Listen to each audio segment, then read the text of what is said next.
Kyle Larson takes Hendrick Motorsports back to victory lane at Martinsville. And Todd, I think the question I have is, he said he was shocked he won there. This is a champion. A lot of humility from Kyle Larson. Are you shocked he wins anywhere? No, not at all. I mean, I wouldn't have put short tracks 5 years ago on his repertoire, but he won a championship at Phoenix.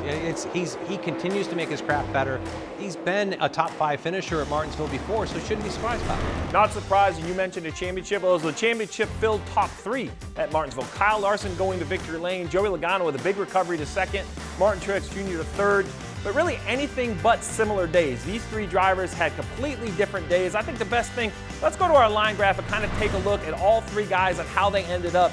Kyle Larson, he had the day everybody's looking for, right? So if you look at him, his day starts pretty decent, it stays pretty decent, and at the end he kind of trends up when it matters for 2 tires. But I know you said there was a big break out there in stage 3 around the green flag pit stop. Yeah, if you looked at it, he had a solid day. Been about 10th place, 8th to 10th place most of the day. He comes and makes a green flag cycle.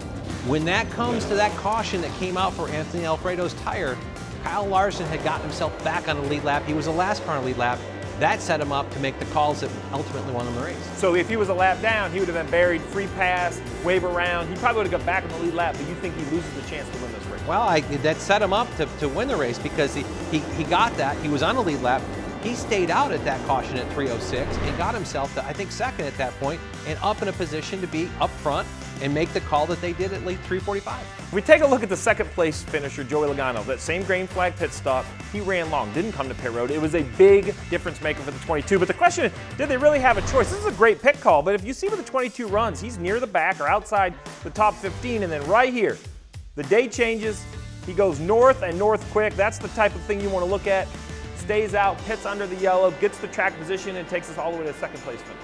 He'd been a lap down twice during the day in the first 2 stages. He'd been right there at the back, had to start at the tail to start with, unapproved adjustments, they had a water tank or something, but this was the only call I think Paul Wolf had, and he called it correctly.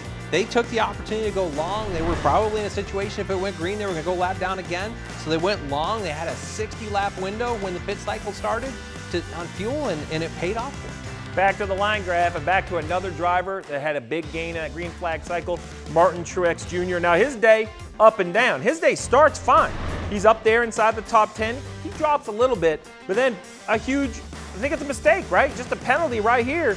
You see the 19 drops all the way back. He gives up all of that track position, and anybody who watched that race realized track position was gonna put you behind. The 41 never recovered. The 19 though, runs long on the green flag cycle, gets that track position, but a different decision at the end. So Larson wins on 2.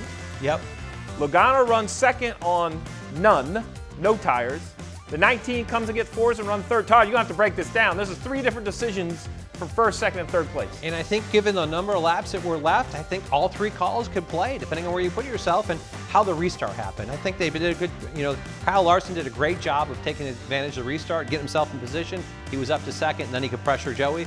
The 19 car, much like Chase Elliott, the 2 of them just drove forward.